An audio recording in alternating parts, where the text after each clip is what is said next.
Hey everyone, and welcome to another video. Tonight we have 2 hours of horror stories. I hope you all enjoy them. If you do, please be sure to drop a like rating. Let's see if we can reach 1,003 likes on this one. That would be pretty cool. Subscribing if you're new is also very much appreciated, as I do post content just like this all of the time. There are like nearly 800 of these videos across my channel, so if you're at all interested, be sure to subscribe. Anyways, sit back, do whatever it is that you do to relax.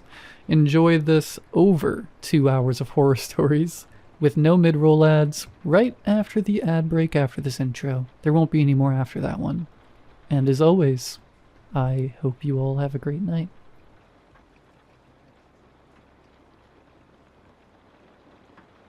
Neither of us knew what was waiting for us inside Max's candy bucket.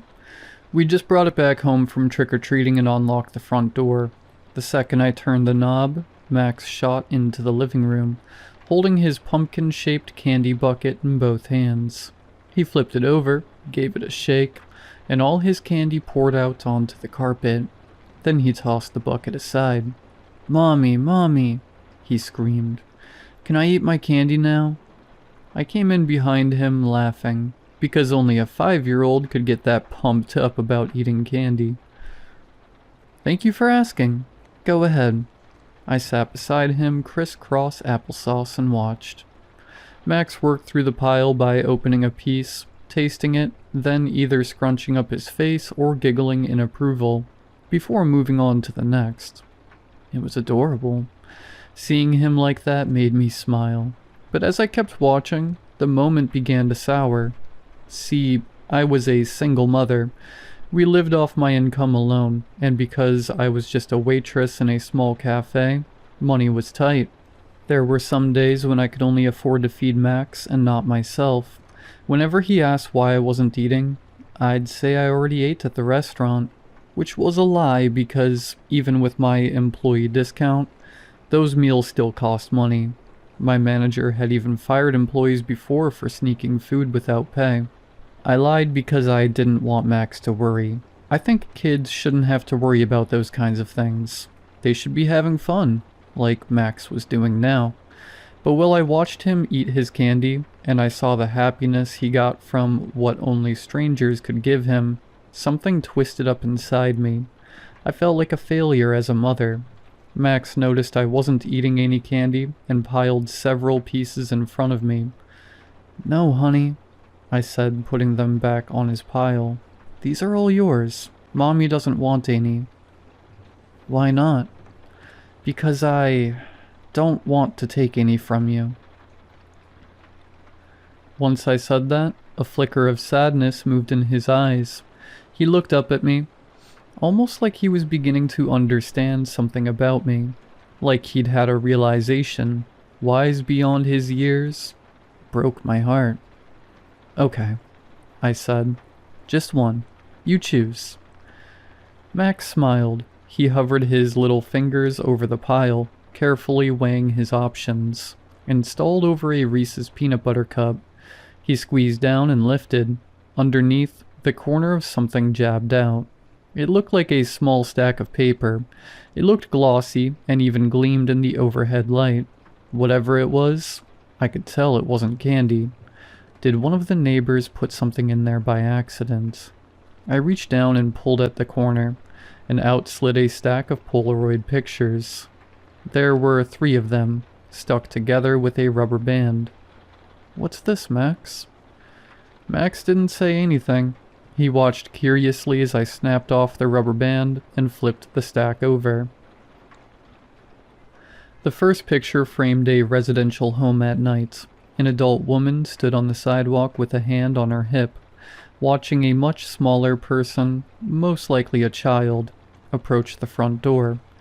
The lighting was so dark I couldn't tell who they were, but in the child's hand I could see them gripping onto something, like a pail or a bucket. Right then I got it. There was a parent watching her child go trick-or-treating. Yep, one of the neighbors must have put this in here by mistake. I wondered who it was. I flipped to the next picture. I actually recognized the subject in this one. It was my neighbor, Terry, standing at his open front door. Someone who was hidden just beneath the frame held up a bucket, and Terry, smiling warmly like always, dropped a few pieces of candy in. Something about that bucket caught my eye. I studied it, noticing its circular shape, and realized it was designed to look like a pumpkin. My eyes drifted over to Max's pumpkin-shaped bucket on the carpet. My heart skipped a beat, but I didn't want to jump to any conclusions. I flipped to the final picture. It was a shot of an open window, taken from behind a bush. A few out-of-focus leaves dangled in the foreground, but in sharp focus, right in the center of the picture, was my son's smiling face. I was behind him, zipping up his costume. Just before we went trick-or-treating, we were standing inside this very room. "Max?" I said, keeping my voice as calm as possible. "Which house gave you these?" Max scrunched up his forehead while he thought. He shrugged. Then he reached for another piece of candy. I blocked his hand. "Stop. Don't eat any more of that." I stood, glanced around. I was beginning to panic. "How come?" "Because I said so. Don't ask questions right now." Max began to cry. I ran to the front door to check the lock. It was already set. Okay, I'd just taken my son trick-or-treating. Someone was following us. They took pictures of us, and then dropped those pictures inside his bucket. We only went around our neighborhood, so it had to be one of our neighbors who did it. Was this some kind of sick joke? Or was one of them really stalking us? What do I do? I looked past the living room into the kitchen. My phone was on the island counter. I raced over to it and dialed 911. It rang twice, then the operator answered. 911, what's your emergency? Yes, Max interrupted, tugging on my leg, crying for me to let him eat more candy. Honey, I will buy you more candy, but Mommy is on the phone right... 911, the operator repeated. Please state your emergency. Yes, we need help, please. I think someone is stalking me. The operator took down my name, address, and details about what happened. 10 minutes later, 2 officers were at my house. One shone a flashlight around my property while the other one, a young, tall officer, came to the door. He introduced himself as Officer Dan and asked for the photos. I'm Jenny, and this is all of them, I said, handing them over. He took them with a gloved hand and scanned over the first one. While I waited, I felt Max stir behind me. He was hiding behind my legs, peeking up at the officer. Officer Dan flipped to the second one, looked at it, then cleared his throat. Who's the man here? That's my neighbor Terry, but it couldn't be him. He's a good man. I'm sure he is, he said. He flipped to the final picture. He studied it, and as he drank in the details, the faint lines around his eyes sharpened. He looked down at Max, then up to me. So what's going to happen now? I said. My voice sounded more desperate than I had intended. We're going to sweep the neighborhood. Even if we don't find anything, there will be an officer nearby to patrol every hour. Also, we'll speak with Mr. Terry, not because he's a suspect, but just in case he's seen any suspicious activity. Also, I see that he has a Ring camera. We'll check the footage on that as well. Now, ma'am. He took a glance behind me. Is it just you two in the house? Yes, I said. Just us. Is there somewhere else you can stay tonight? Maybe with friends or family? There wasn't. All my friends were my husband's, and once he left me, so did they. I started to answer but was caught by surprise when tears welled in my eyes. Whether it was the stress of our situation, or just me being scared, I didn't know. I blinked them away before they could fall and shook my head. No, it's just us. He nodded. Well, there's a double tree down the road. Wouldn't be a bad idea for you guys to book a room tonight. Book a room? I don't even know how I'm going to feed Max tomorrow. Officer, that's not really an option for us. Officer Dan gave me this look then.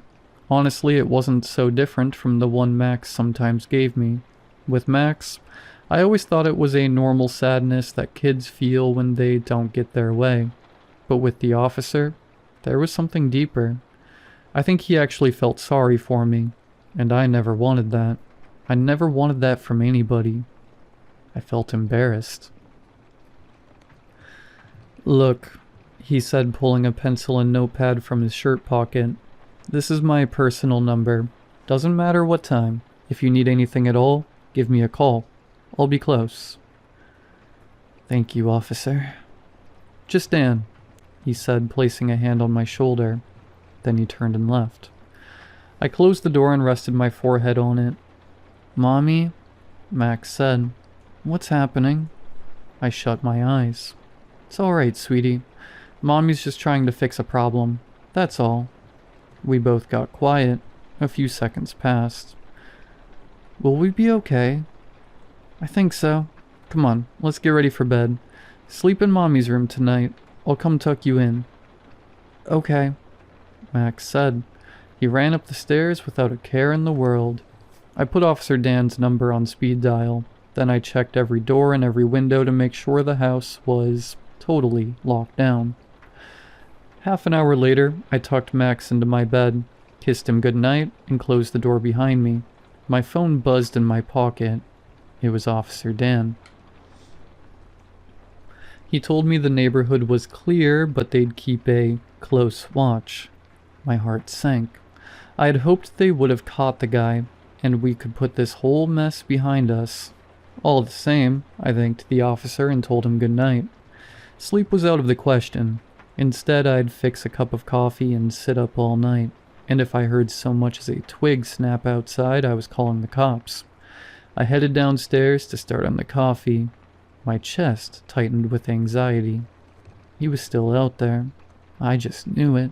Probably even close by. What if he was standing outside the house at that very moment? I caught myself biting on a fingernail and stopped. That was a bad habit I'd developed when I was a kid, but nowadays, it only flared up during moments of high stress. I passed through the kitchen and opened the cabinet, fishing out both my Maxwell House coffee grounds and a filter. I loaded the filter, dumped in a few scoops, and hit brew.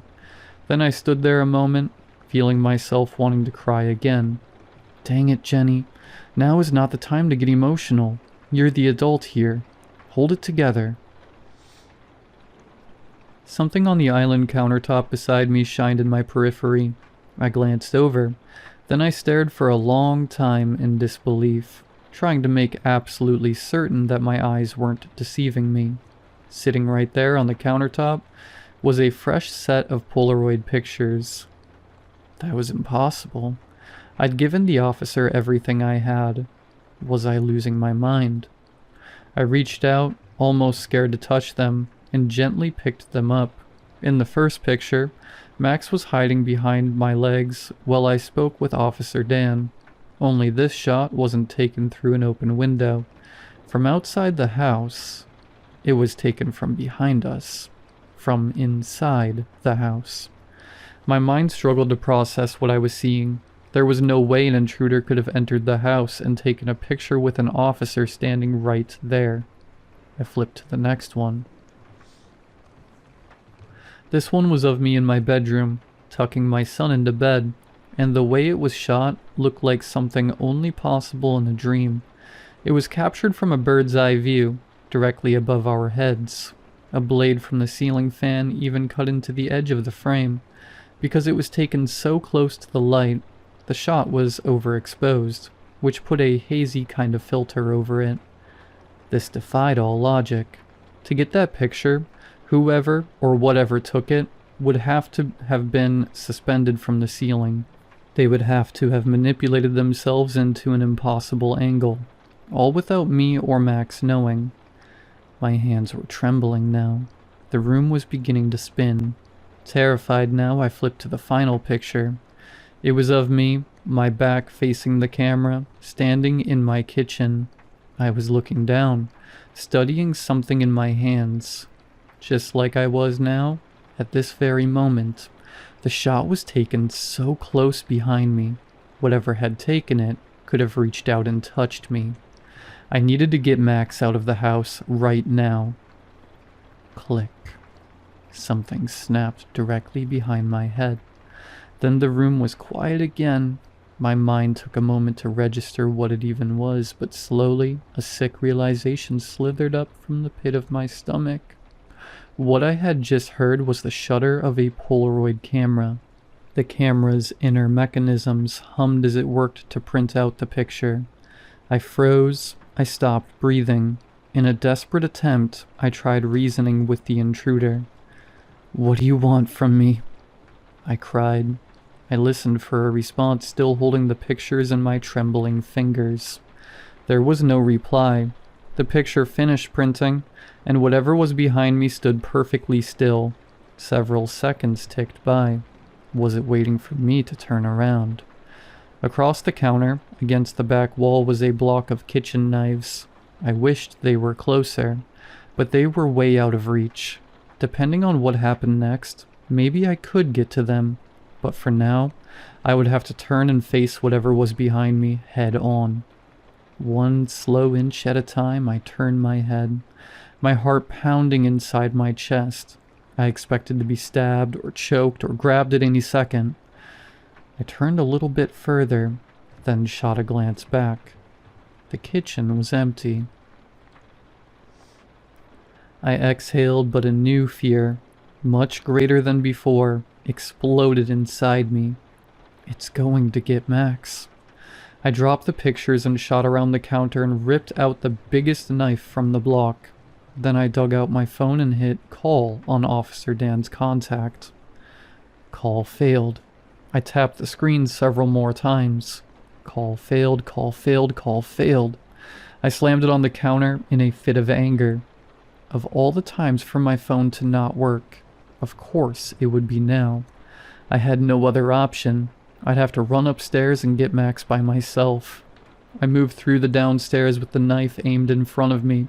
I checked around every corner and every piece of furniture I passed. I sprinted up the stairs, then through the upstairs hallway toward my bedroom. I pushed the bedroom door open slowly, horrified that it had already beaten me there. Thankfully, Max was still under the covers, safe and sound. I peeled the blanket off him and scooped him up in my arms. "Mommy?" he said, rubbing his eyes. "Shh, we have to go. Stay quiet." He wrapped his arms around me and put his head on my shoulder. I crept over to the door and peeked into the hallway. Empty. I carried Max down the hall, toward the stairs. If we could just make it out the front door, I'd run straight to the neighbors and call the cops from there. Just a short trip down the stairs and through the living room. We could do it. When we neared the steps, I heard the worst noise imaginable. Footsteps pounding up the stairs. My mind entered into fight or flight mode. Should I attack? Give Max a chance to run? No, I can't leave him. He'd never get away. I backed up. To my right was my son's bedroom. I ducked inside and rushed to the closet. I inched open the door as quietly as I could, but still, it squealed on its hinges. We slid inside. There was barely enough space for both of us. I clicked the door shut and stood in front of Max, using my body as a shield. "Mommy, what are we doing?" I turned and cupped a hand over his mouth. Not another word. We listened. With each passing second, the footsteps grew closer, until they arrived at the bedroom door. Then they slowed to a nice and easy stroll and entered the room. Floorboards creaked under a shifting weight. Something paced across the room, from left to right, like it was searching for us.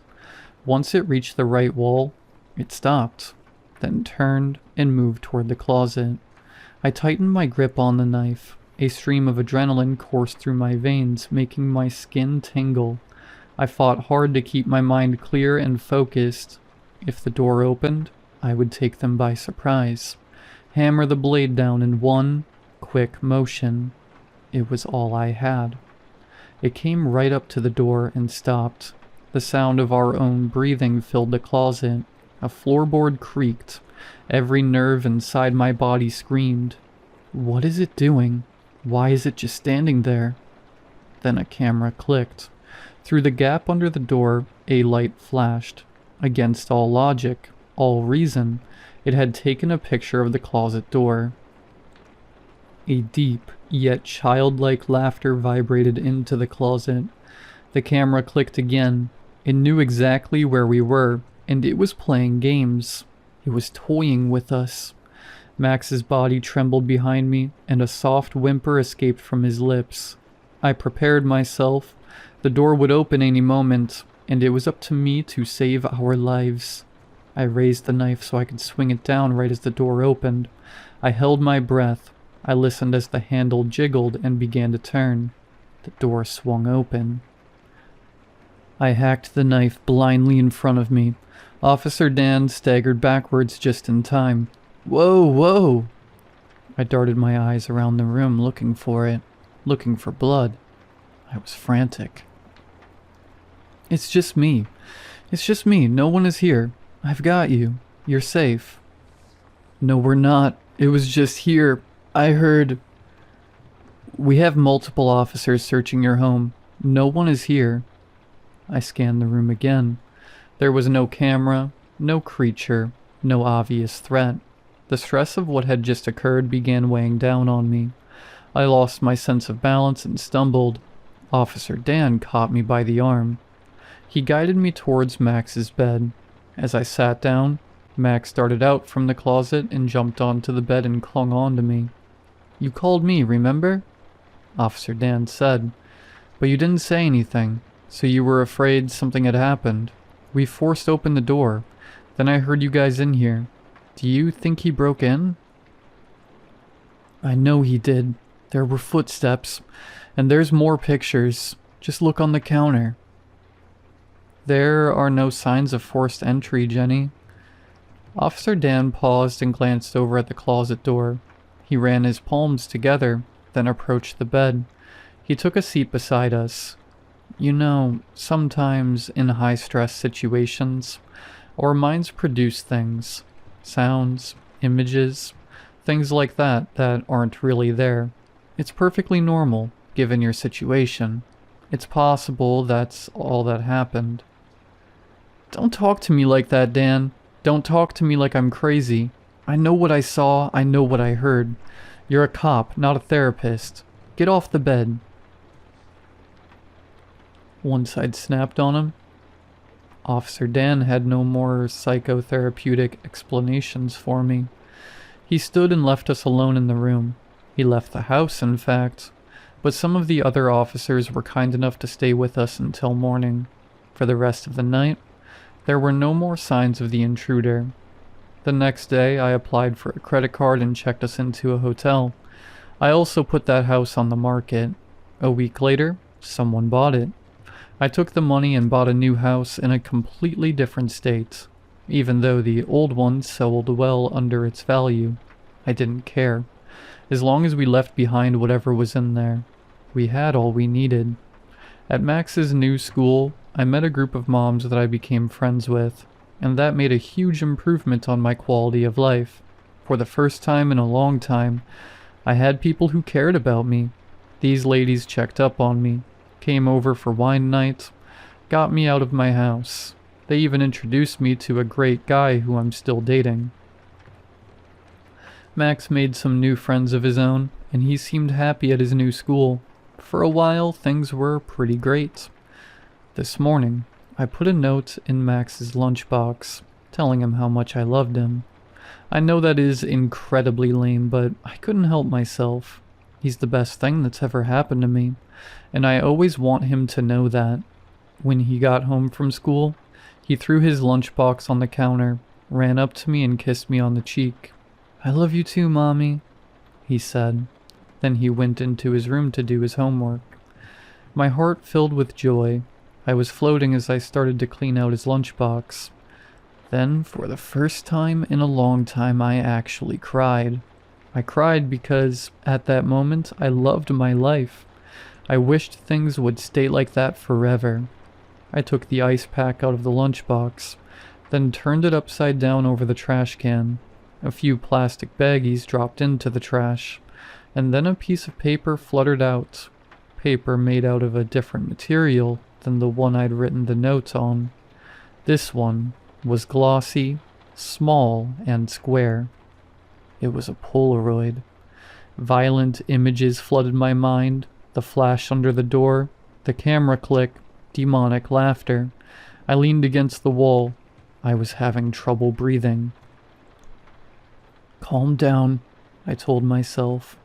Calm down, breathe. That's it.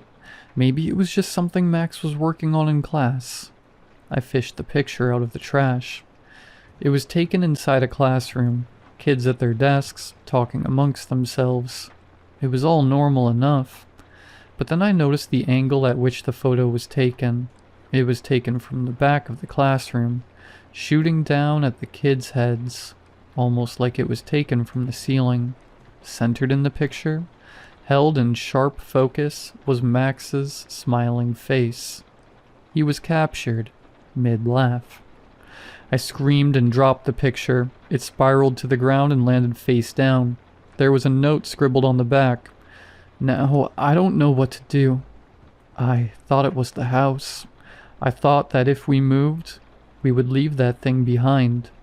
But now I know it was all in vain, because it followed us. On the back, written in dark red ink, were the words, "I love you too, Jenny."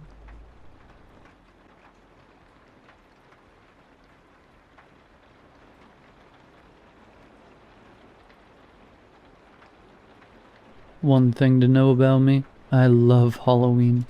Always have, always will. Every October I spend thousands making sure my house is the spookiest on the block.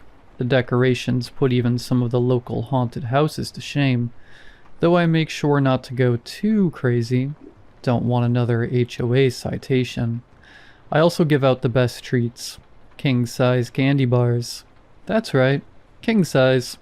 It's no wonder so many trick-or-treaters come crowding outside my door each year. But of course, they'll have to earn it first. So many kids nowadays don't take Halloween seriously, throwing on last-minute costumes just to feed their sugar fix and rot their teeth out. You only get so many Halloweens before people start saying you're too old, and these brats are wasting them. Don't they know that some people would kill to be that age again? Young like the girl currently ringing my doorbell. Trick or treat, she lisps between two missing front teeth while lifting up her treat bag. She can't be older than 6, and her costume isn't really much of one at all. Just an ordinary child's romper that cuts off above her terribly scraped up knees. Like she'd fallen on the way here. I feign a smile of my own. Now aren't you a cutie? Were you so excited to go trick-or-treating that you forgot to put on your costume, dear? The child freezes. You don't recognize me? I look her over again. Maybe she's dressed as a character from some TV show she likes. Still doesn't change the fact that it's an awful costume. Boring, like those wise kids who think it's a good idea to dress up as someone from The Office. A good costume should be eye-catching regardless of whether someone gets the reference or not. I'm sorry, hun. I really don't. Before I can shoo her off my porch, I notice tears welling up in her big green eyes. For heaven's sake, really? Reluctantly, I reach out to comfort her, and she grabs my arm with a strength uncanny for someone her size. An ugly, guttural sound emanates from her throat as she chokes back sobs. But you, she sniffles. I'm past. I can't make out the rest. Past what? Past the age to be making a scene on someone's porch? Speaking of, where is this girl's parents? I search for them in the evening gloom, and am instead greeted with a sight most unwelcome. Trick or treat! Choruses a new batch of kids. Great. More of them.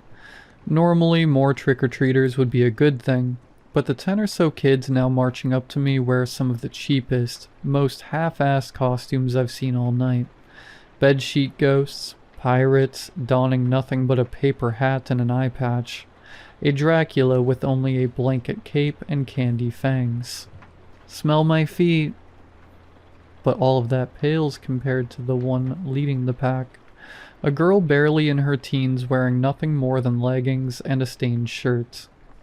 In one hand holds a pillowcase to stow her treats, and in the other, a coffee mug for some godforsaken reason. Upon climbing the last step, she flashes me the most insufferable grin, finishing the song with, "Give me something good to eat." That doesn't. Everything starts to go red and my blood boils. Anyone who can't be bothered to dress up properly for Halloween deserves nothing. Maddeningly enough, the adolescent has the audacity to look confused at what I said. "She doesn't recognize us," cries the first little girl, still latched onto my arm. In my anger, I'd forgotten her. And wait, did she say us? Were they together?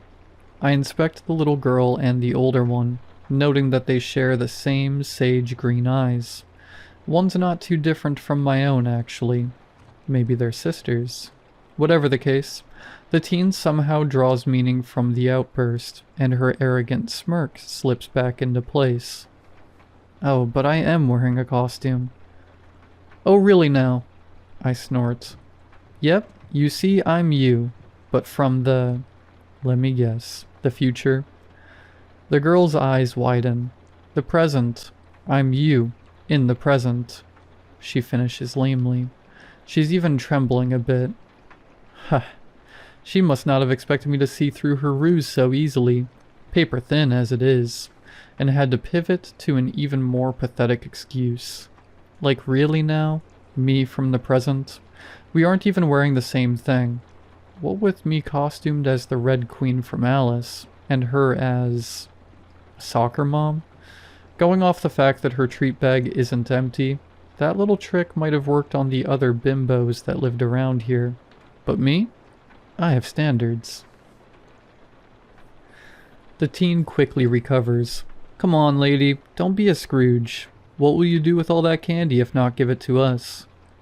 "Maybe I'll have it all to myself," I retort. Her green eyes lock onto my own. "You won't live very long with a diet like that." My rebuttal dies on my lips as I finally become aware of the other trick-or-treaters, the juvenile mob still silent behind her, and how their eyes, wide as saucers, seem mesmerized by the candy dish in my hand. Drool trickles from their mouths, running down cheap plastic masks and over-painted faces. Greedy little fingers jerk and spasm, forming claws ready to shred anything that stands in the way of their sweets. My blood turns cold and I feel the urge to rush back inside and away from these little monsters, slam the door in their faces. And I try, but the little girl has my arm in a death grip. I can't even budge an inch. Desperately, I search for anything, something, that can get me out of this situation, and spot a lone figure shambling towards us. "Now that's what I call a costume," I shout, pointing behind them. A couple of the delinquents manage to tear their eyes away from the candy dish long enough to follow my finger, and what follows after they lay eyes on the newcomer screams. At first it's just one, high and blood-curdling, sharp enough to split the nightly air in half, and then like dominoes the others turn around, first to the screamer, then to the cause of the screaming, and fall into the chorus until all the block seems to be filled with their terror. Not that it's completely unjustified, it's one hell of a costume. The newcomer is a girl of indiscriminate age, being impossible to tell from underneath her costume, through what must be an ingenious use of makeup and prosthetics. The new girl appears as if she's been eaten alive, or more accurately, gnawed to death by a horde of vermin. A soiled, raggedy dress reveals even raggedier flesh shot through with countless wounds oozing and congealed blood, and clustered around each one are ants, cockroaches, centipedes, posed to look like they're burrowing inside the girl, tunneling, hollowing her from the inside out. A living, walking hive. It must have cost a fortune. As the new girl shambles up the porch, the other kids back away from her, some of them fleeing outright. The only exception, surprisingly enough, is the first little girl who seems entirely unfazed by the gruesome costume. Still, it serves enough of a distraction for me to slip free from her grasp. Rubbing away the soreness in my arm, I turn to the newcomer with the first genuine smile of the night. "Hey there, sweetie. I love your costume." No words pass through the girl's scarred lips. Her only response is a silent stare, dull and one-eyed, as the other eye is a ruined bloody mess with bugs burrowing through the socket. Talk about staying in character. I scoop a handful of candy into her palm, a palm attached to a hand that looks like a Rottweiler's chew toy. The flesh on her pinky has been entirely gnawed off, exposing bone, and from it dangles a small black rat, hanging on by its teeth buried into the bone. Another rubber prop, I assume. That is, until I see the thing twitch. I shriek, jumping back, causing the candy dish to slip out of my hands and into the bushes below. The girl doesn't react in any matter, still as the grave, and so is the rat, just as lifeless. Neither now does the rat biting into her hand, if it had ever actually moved in the first place. I must be more shaken up from that close call earlier than I'd thought. My cheeks burn bright in embarrassment. I'll go get some more candy, hun. Be right back. I dive back inside, heading for the cellar where I keep the leftover Halloween candy. It's dark inside the cellar. The stale air is paradoxically both dusty and humid. I rarely come down here. I'll have to hire a cleaner. The lone, naked light bulb sputters through light to barely make out the far wall. I walk over to a box labeled Halloween Leftovers in fat black Sharpie. As I reach to grab it off the shelf, I notice the date scrawled under it. It's not from last year, but from 4 Halloweens ago. And yet, somehow, the box feels oddly heavy, oddly full. Slowly I open the top flaps, and am immediately sent gagging from the stench of spoiled milk and fermented sugar. No, this won't do. This won't do at all. I'm hiring that cleaner first thing in the morning. When the nauseous fumes have finally left my lungs, the tears they sprung blinked away. I realize in dawning horror that this is not a one-time blunder. Deeper into the cellar, lining the walls, are entire shelves of old Halloween leftovers. Like the first, each box is marked with a date, revealing an entire mausoleum of spoiled sweets. A sugary graveyard. How could there be so much of it? Did I really hand out so few treats each Halloween? Perhaps I should lower my standards. Just a bit. Walking down the aisle, I notice underneath the sound of creaking floorboards a grating warble. I can't pinpoint the source. It's effusive, seemingly emanating from all around me. It grows louder as I walk farther in, to the point where it sets on my teeth on edge. I'll have to remember to hire an electrician as well. Obviously, the wiring is faulty. At the end of the hall, I finally reach a box marked as last year's goodies. Unlike the other one, this one is taped up, requiring me to scratch off the corners of the tape on the sides to open it. The candy still looks edible, though the wrappers are a little sticky. This should suffice. I'm lifting it up when the largest cockroach I've ever seen darts from behind the shelf. I yelp, stumbling back into an adjacent shelf hard enough that the box it holds tips over, drenching me in a saccharine emulsion of spoiled chocolate and melted taffy. Yuck. My beautiful costume. Ruined. And I don't even want to think about getting this out of my hair. Even removing my now soiled dress doesn't help much. The sugary goop seeped right through it, and onto my skin where it adheres like a candy crust. Double yuck. While I'm picking myself off the floor, I notice something in the corner of my vision. Propped up on a lower shelf is a book, a photo album of my childhood. Conspicuously, already opened to a page in the middle. I recognize the photo instantly. It was taken 20-some years ago. Depicting a me fresh out of kindergarten. I remember the day well, of course. I had fallen off the swing set, landing face first, knocked out my 2 front teeth, and got scraped up real bad. A small part of me thinks it a little messed up that my parents would put this in the album. A much larger part of me is consumed with the realization that the bawling girl in the photo is the splitting image of the little girl I'd met earlier, the one missing her front teeth. Unbidden, her words pop into my head. When I asked about her costume. I'm past. Past. P-A-S-T.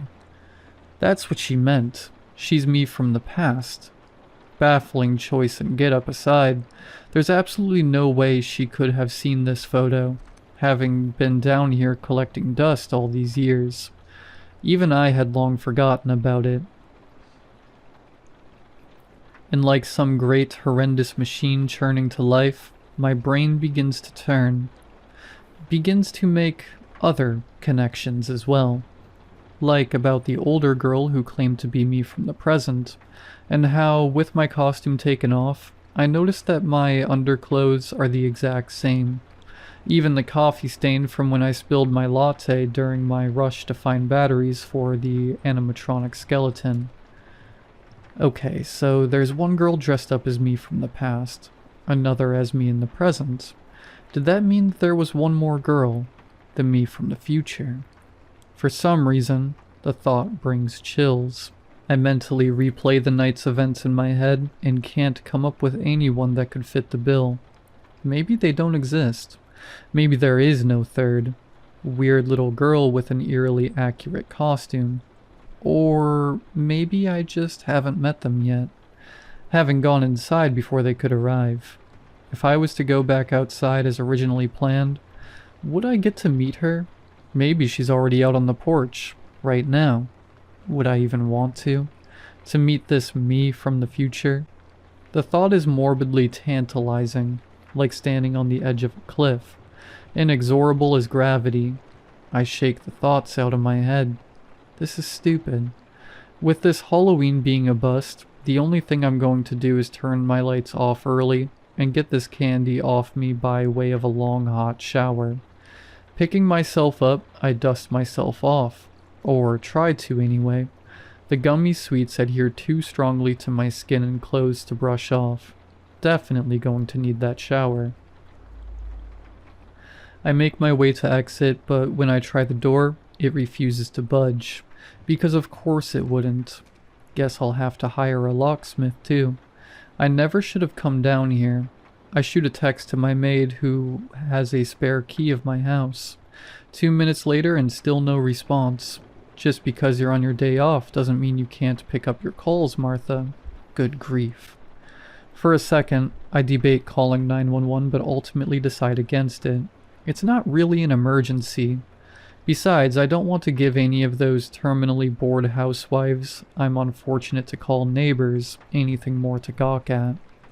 Decision made, I plop down on the floor, determined to wait until the maid sees my text, or at the very worst, when she undoubtedly finds me at 6 a.m. tomorrow when she reports in for work. But as the minutes well away in this dusty cellar, the night's events and revelations begin to gnaw at me. I realize that I'm breathing way too fast. Try to do some breath exercises. Doesn't work. I heard once that journaling can be calming, hence this little story I wrote on my phone, recounting the strange series of events from start to finish. It helps a little, I think. I'm still debating whether I should actually post it or not. On one hand, I'm not much for strangers prying into my business. On the other hand, commiserating with strangers on the crappiness today's generation of kids could very much be what I need to get through this even crappier situation. In the midst of my typing, the buzzing sounds reach a peak, taking on a new form that sounds almost like chittering, a cacophonous noise coming from all around me. I lift my eyes and am met with hundreds more, belonging to a horde of vermin. In every direction lies ants and roaches and rats, all grotesquely fat from years of gorging on spoiled sweets. And I can tell from the way they look at my sugar-saturated form, their appetite isn't quite sated yet. Their ravenous gaze brings to mind the kids still waiting on my porch. All of them had that same hungry look.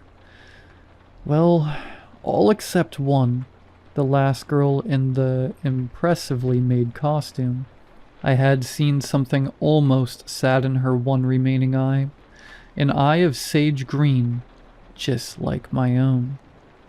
I'm already onto my feet, pounding on the door before I realize the scream tearing out of my throat, noticed only through the burning of vocal cords shredding themselves against each other.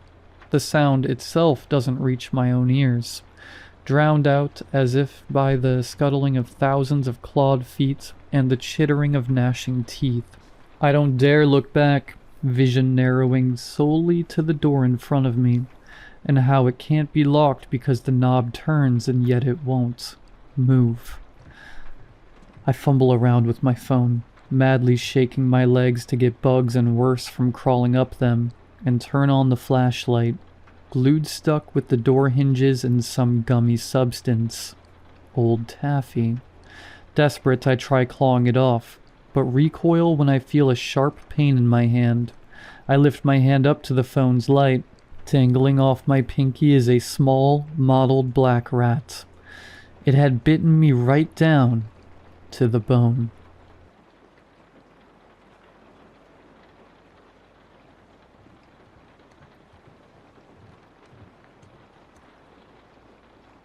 I'll be entirely honest with you. I don't really know what to do right now. I just decided to write this on here. My hands are literally still shaking as I type this. I have no idea what happened to me today. For context, my name's Jack and I work at a bottle shop.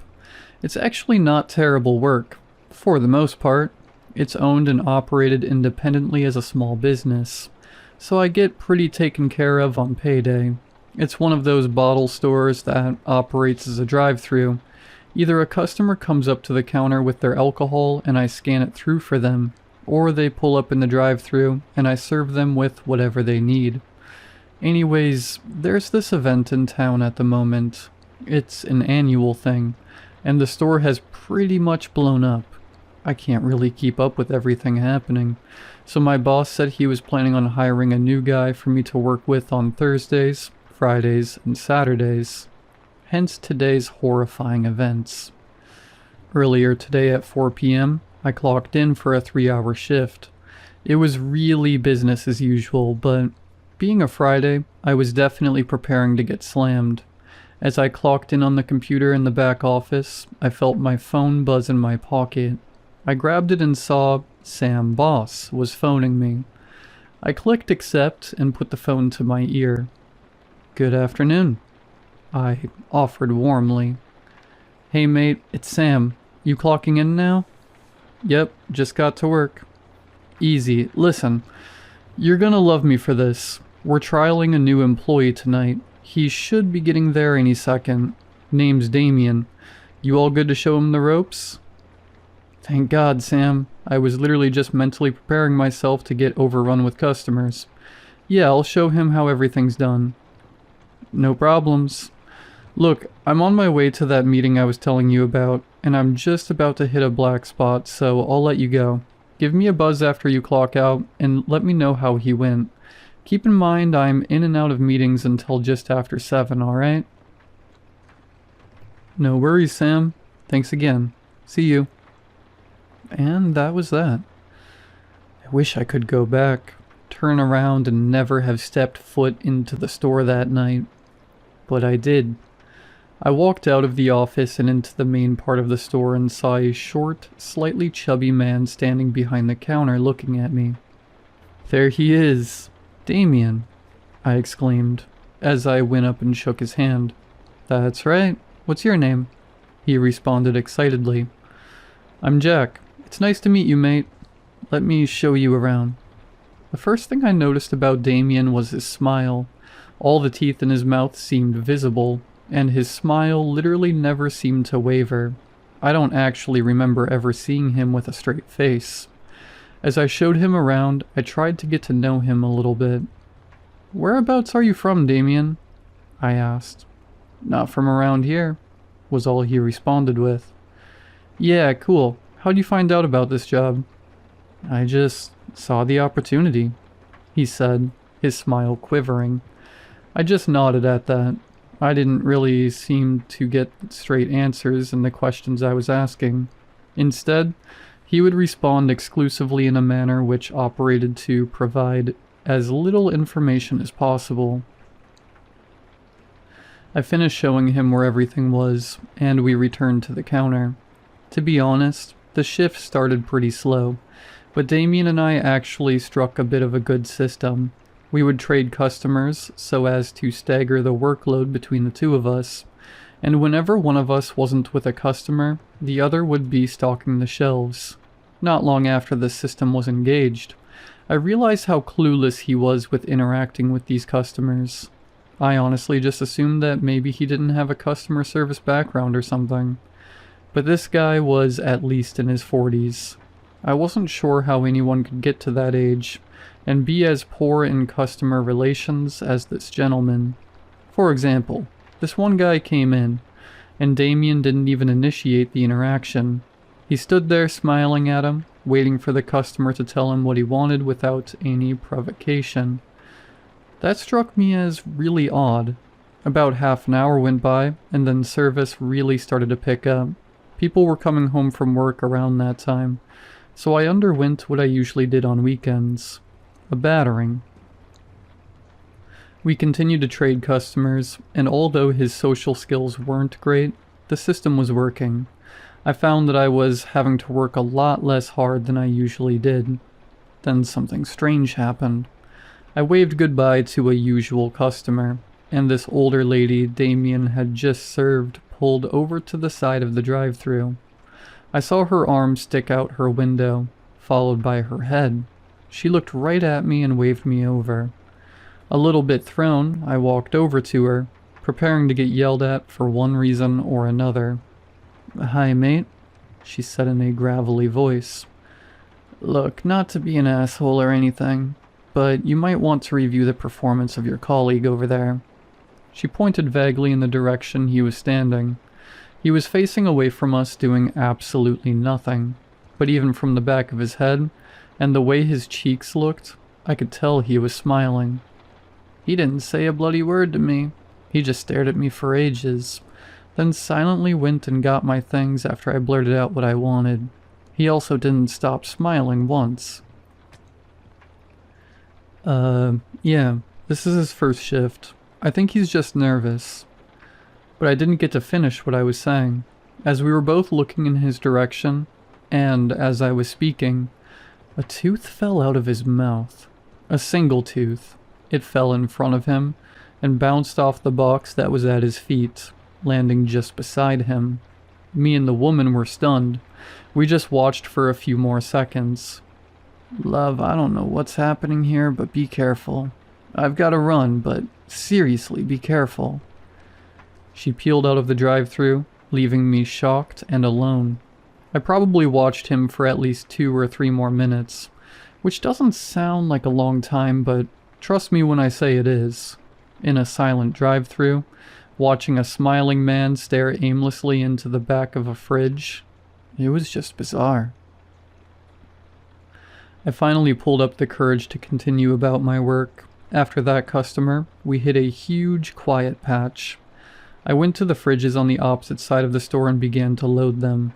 After a little bit, I heard him moving over to the other side of the shop. I looked over and saw he'd shuffled over to behind the counter now. Now he's facing right in my direction. I continued to load the fridge, and Damien did not stop staring at me for even 1 second. He didn't break eye contact. I could see in my peripheral vision that his outline remained facing towards me, smiling and observing. For 1 split second, I mustered up the guts to glance in his direction, and saw a missing front tooth. My stomach genuinely sank. It was the worst feeling. Just as I returned to my work, I heard the gentle rumble of an engine as a car pulled up in the drive-thru window. I heard absolutely no movement from behind me in Damien's direction, meaning it was clearly up to me to greet and serve the customer. Shakily, I walked to the driver's side window and said my usual greetings. As the customer was telling me what he wanted, I heard a clink and tapping sound coming from behind me. I immediately knew what it was, but I still had to turn around to check. Unsurprisingly, he continued to smile, but now there were 2 gaps in his mouth. He'd lost another tooth. "Oi," the guy in the car shouted. "Mate, I was talking to you." "Sorry, mate," I responded, still looking at Damien. He just stared at me and smiled. He didn't blink. He didn't even seem to be breathing. The customer repeated what he wanted, and then it dawned on me that, in order for me to scan it though, I was going to have to go up to the counter and stand right next to that creep. A pang of nerves hit my gut, but I had to do what I had to do. I grabbed his drinks from the fridge and made my way back around the corner. Of course, the scan tool decided to crap itself right as I was using it, so I had to stuff around for even longer than I planned on doing. He was right next to me, but I didn't look at him once. I was too scared. I walked around and gave the customer his stuff, and he sped away without so much as a thank you. Finally, the clock on the wall ticked over to 6:55 p.m., and it was time to close.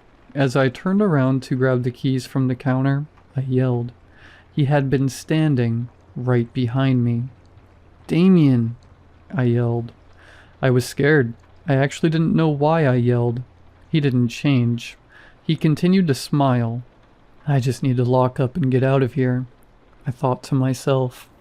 I walked around him with a newfound sense of bravery, grabbed the keys and went over to the roller doors. I went around locking everything, not even caring to check on the whereabouts of my colleague. As I crouched down to lock the last roller door into place, I noticed I had goosebumps. I wasn't even sure why. Then my blood ran cold as I looked in the reflection of the fridge in front of me. That guy was right behind me. My fight or flight reaction kicked in. I turned around, punched him in his liver, and sprinted as fast as I physically could to the nearest lockable door, the bathroom. As I rounded the corner to the back, I heard heavy footsteps behind me. Way too heavy to proportionately match Damien's stature. Way too fast to be human. I threw the men's bathroom door open and slammed it behind me, locking it on instinct. No sooner had I locked the door than a deafening bang sounded upon it. He was right outside. Words cannot describe the fear I was in. I'm not usually easily scared or anything, and I don't think that my recounting of these events does justice to the horror that would be felt under the circumstances.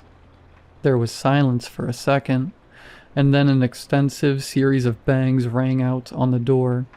It was like there were 10 men out there, all banging on the door at once. It was such a strong sound. Slowly it picked up in pace. Soon the banging was occurring at a seemingly impossible speed. There is not a single chance that whatever was out there was human. No human in the world would ever hit the door as hard and fast as he was. Then finally, it stopped. Silence. I saw the door handle tremble slowly. I remember thinking to myself, is he just trying to open the door? The trembling stopped, and so too did the commotion of the evening. I probably called Sam like 7 or 8 times, but he didn't pick up at all. I stayed there in that bathroom for hours. I was way too scared to do anything.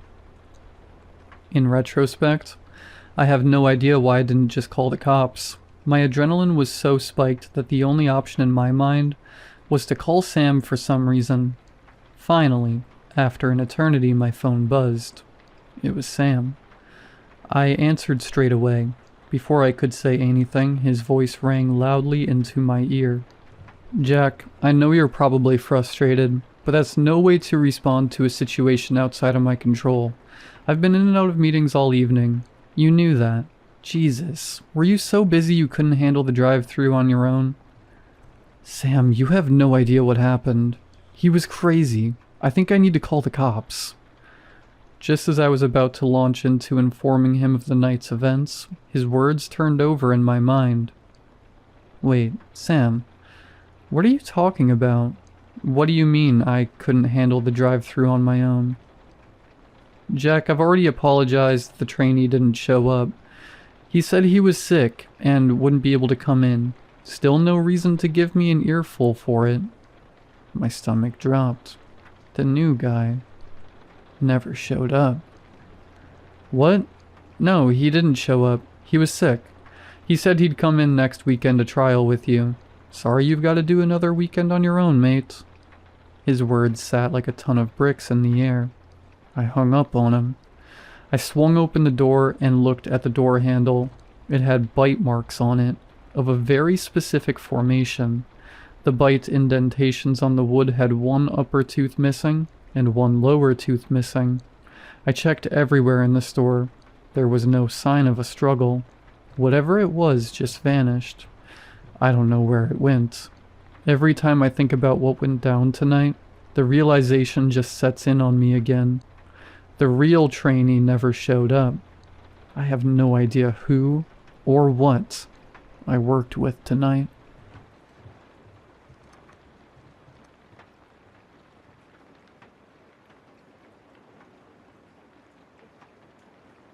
My whole town's gone into a state of mass hypnosis. It started with the tomato seeds. She got a whole bunch of vegetable seeds, but she talked about the tomato ones the most. Apparently they were the juiciest and most reddish tomatoes she had ever seen.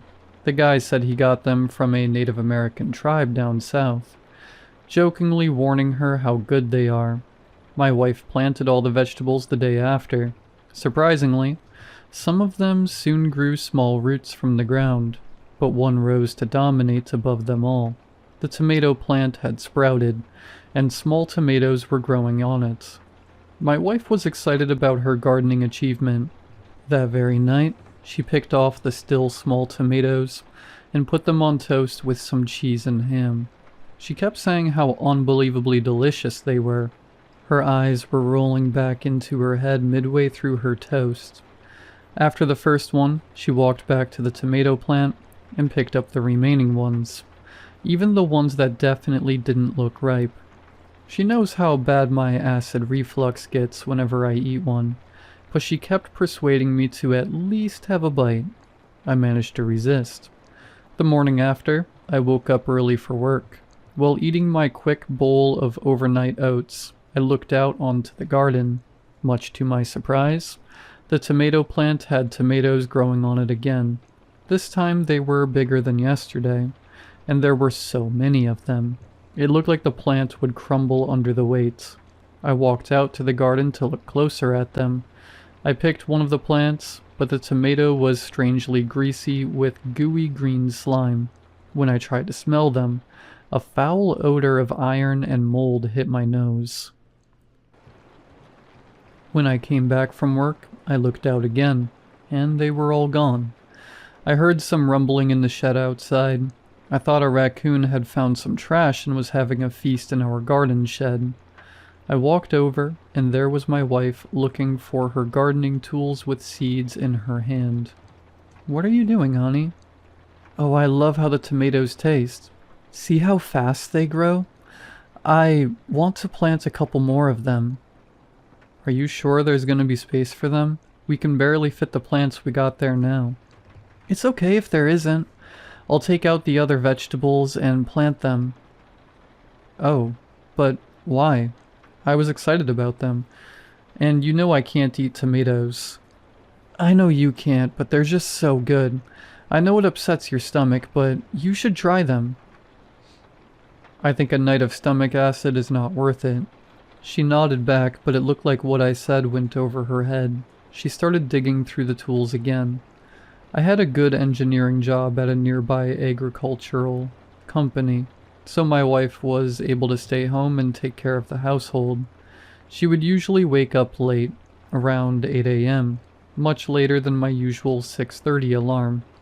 I got dressed up for work and went down into the kitchen. To my surprise, she was already picking the tomatoes in the garden. All the tomato plants sprouted overnight and were overgrown with tomatoes. They are magical, my wife yelled out from the garden.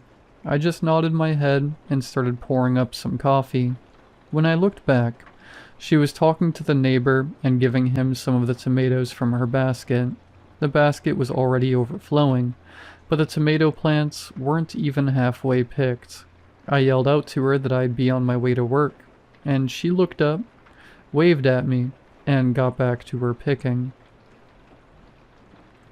Her behavior seemed strange. She would usually at least give me a hug or even plead with me not to leave the house and stay around for a while. Plus, how did all the plants spring up again? The first one grew really fast, but it still seemed believable. How could a plant grow in only 10 hours and have fruit on it? Most of my concerns went away as I got to work and had to focus on other important things.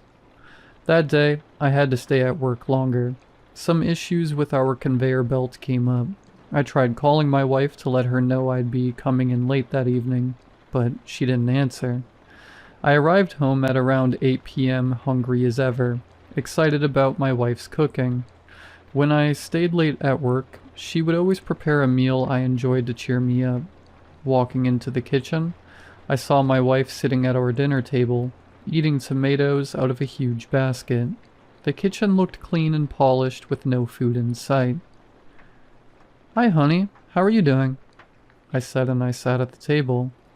"Good," she replied, barely looking at me, and continuing to munch on her tomatoes. "I tried calling you, saying that I'd be coming late from work, but you didn't answer." "Oh, must have missed it," she replied coldly. "Did you cook anything?" "No, I didn't have time." "What on earth could you be so busy about? You don't work," I said quietly to myself, not wanting to start an argument. "Have some tomatoes if you're hungry, honey," she said, this time looking at me with a joyful face. "You know I can't have any. My reflux would be crazy." "But these are so good. I'm sure the tomatoes wouldn't hurt you. They wouldn't do such a thing to you." She now had a big grin on her face, with her pupils dilated and eyes opened unnaturally wide. Never mind. When the first basket was finished, she walked out to the backyard to get some more.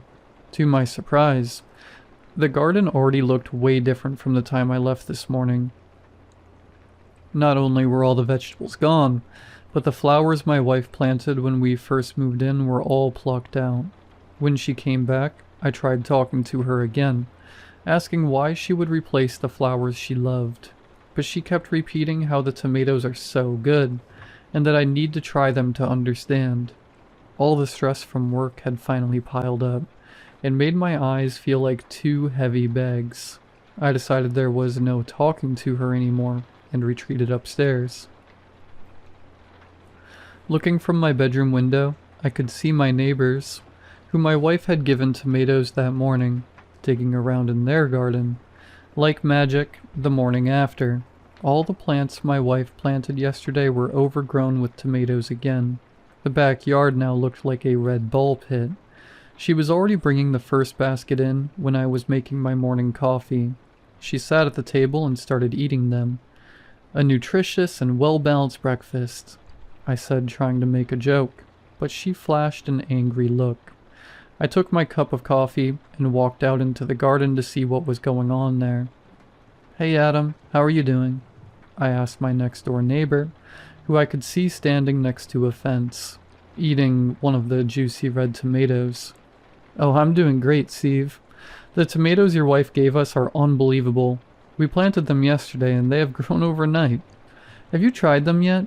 Your wife told me you haven't because of some stomach problems." "Yeah, I could see you guys digging in the garden yesterday. No, I haven't tried them. I got a bad case of acid reflux, and tomatoes can ruin my day." "Oh, I knew we had to plant them when I tried the first one. You need to try them." He now had the same manic look my wife flashed me yesterday. That day's work was slow, which gave me time to think about what was happening at home. I don't want to creep myself out too much, but my wife's behavior was odd to say the least. On my drive home from work, I saw people from my town digging in their gardens. It was the season when people would usually start planting, but why did everyone decide to start today? Arriving home, I saw my wife and next-door neighbors sitting at our dinner table. We did have good relations with them, but this was the first time they ever came over. Everyone was sitting around the table eating the tomatoes and talking about how delicious they were. No one said hi when I entered, not even my wife. Almost like the tomatoes put them in a state of hypnosis. I said hi to them, but barely anyone seemed to care. Only once I sat down, my neighbor looked at me. "Come on, neighbor. Still haven't changed your mind about the tomatoes? Take some. There are a few from my garden there, too." "I really can't," I replied. "They wouldn't hurt you, son. Just have a bite." He tried to push the tomato uncomfortably close to my face. I almost had to slap his hand away. The tomato smelled foul. I could see the green gooey slime on the tomato's skin. My neighbor's fingers were covered with it too. After seeing that there was no chance of getting me to eat one, he resorted to munching on it himself and talking to the others at the table. I looked out into the garden, and at first I couldn't believe my eyes. The dirt all over our garden was tilled. I looked over the fence, and my neighbor's garden looked the same. I tried to walk out onto it to take a closer look, but my wife ran from the table and started dragging me by the arm. "Stop it. You're going to hurt them," she yelled out. "Jesus Christ, all right. Calm down," I yelled out too. She wouldn't let go of the grip until I walked into the house again. She threw a nasty frown and walked back to the table to her basket of tomatoes. Both of my neighbors were looking at me now, too, with a scolding face like parents who learned about your last misdeed. The morning after, I woke up to a loud banging and rattling, like I was next to a construction site. I looked out my window and saw my wife with some of our neighbors taking down the shed in our backyard. I hurried out with my pajamas still on, almost tripping on the stairs. I didn't even put on any shoes. Ran out into the garden and started screaming at everyone to tell me what the hell was going on. "We're making room for tomatoes. There's nowhere else to plant them."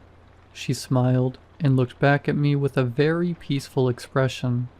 Like what she said made complete sense. "What do you mean, make room for the tomatoes? The garden is filled with them. Where are you going to put all my tools?" I screamed at her. "They're in the basement." She wasn't smiling anymore. I ran in front of them, waving my hands above my head, saying they needed to stop and get going. Their looks turned from concern to anger. One of the neighbors, Jack, dropped his claw hammer, walked up to me, pushed me, and told me to get lost. I couldn't believe it at first.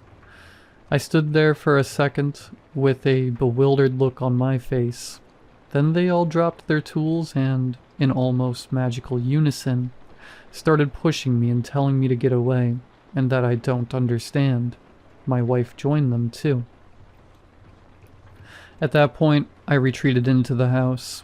I was panting, my whole body was shaking, and sweat started forming on my lower back. I called in sick to work and sat at the dinner table for a while. I had no idea how much time had passed by, and my mind filtered out all the outside noise. When my emotions finally calmed down and I came to, they were still working on the shed outside. I ran back into the bedroom, dressed, and walked out to ask someone for help, but to my dismay, everywhere I looked, people were in their gardens digging up dirt with a basket of tomatoes next to them. This happened 4 days ago. I have not been to work since. Over the weekend, I tried to get to the farmer's market, but the guy was not there anymore. No matter how hard I looked, he was nowhere to be found. People in my town have completely dug up their gardens to plant the tomato plants. The ones who don't have space anymore have resorted to the same plan my wife had, slowly taking down sheds, patios, fences, fire pits, and all other things taking up space in their yards. I thought about calling the police, but what was I going to say to them? That some group of avid tomato lovers is tearing up their backyards? Reporting the assault is not an option either. I have no witnesses. They'd probably turn it against me. When they don't work, they all gather at our house, eat tomatoes and whisper. Nothing else. Just whispering and eating the tomatoes. I sometimes listen to them whisper the same phrase over and over. They're so delicious. Whenever I walk down, they all look at me in unison. Their gaze follows my every move like a shadow. Edit. I can hear them outside the door now. The room is full of the smell of rotten iron. They're chanting. It's time to try the tomatoes.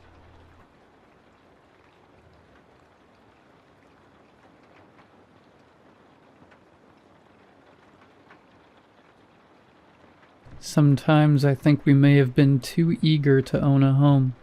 If we had taken our time and been more discerning, we probably would not have ended up as involuntary hosts to the dozens of yearly visitors that wander onto our property from the small business next door.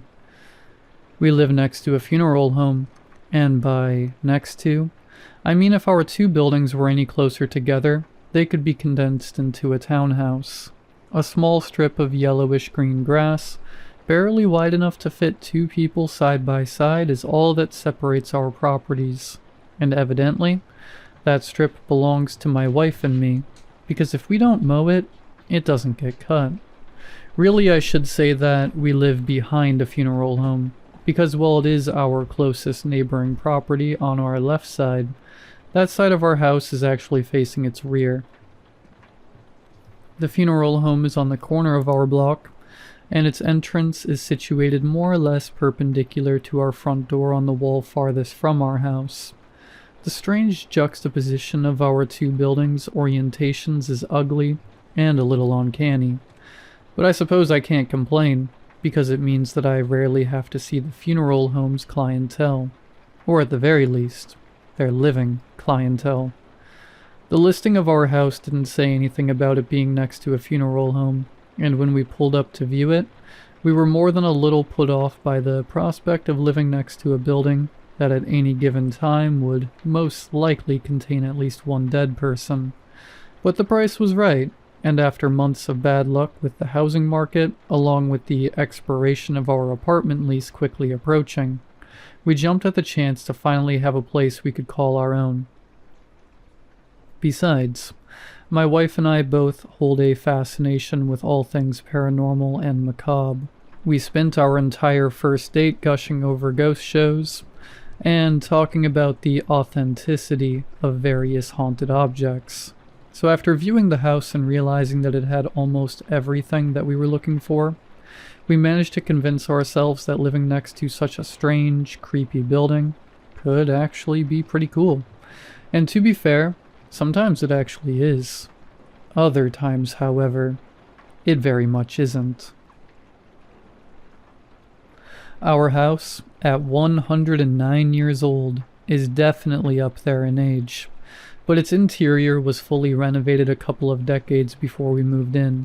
So despite its mildly gothic exterior of gray, faded stone, arched windows, and sharp, multi-pointed roof, the inside is actually mostly semi-modern. All of the surrounding houses, including the funeral home, are even older than and are of a similar build to ours, and we quite frankly love the aesthetic that it gives the entire block. Autumns feel especially cool, and the natural spookiness that our neighborhood exudes lends itself to making Halloween especially fun for the kids, as well as any horror enthusiasts like my wife and me who happen to live in the area. Most of the time we appreciate the overall vibe, but it certainly makes things even more eerie when our guests pay their unexpected visits. Mr. Grayson, the owner and director of the funeral home, is a slightly strange, albeit decent enough guy. He, similar to his home, is getting up there in years, evidenced by his stark gray hair and wrinkly pale skin. But judging by the naked ring finger on his left hand, he doesn't appear to be married, nor to even have anybody else living in the home with him. He mostly keeps to himself, but he came by about a week after we had moved in to introduce himself to us. After exchanging pleasantries and partaking in a brief conversation, he steered the conversation to the business of his business. He said he hoped that living next to a funeral home wouldn't bother us too much, and that the positioning of the two houses would allow us to keep our privacy even when he hosted services.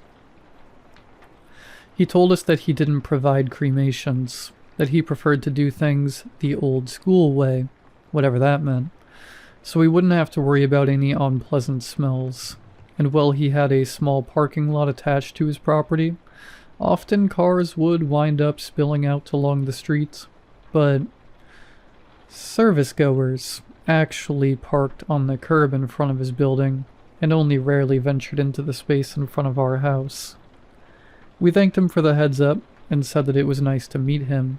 He turned to go, but he only made it to the middle step of our front porch before he turned back. "One more thing that I forgot to mention," he said. "You may notice that my clients tend to wander. At times they may briefly wander onto your property.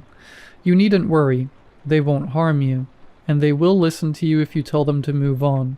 I just thought I should forewarn you now before you find yourself positively spooked for no good reason."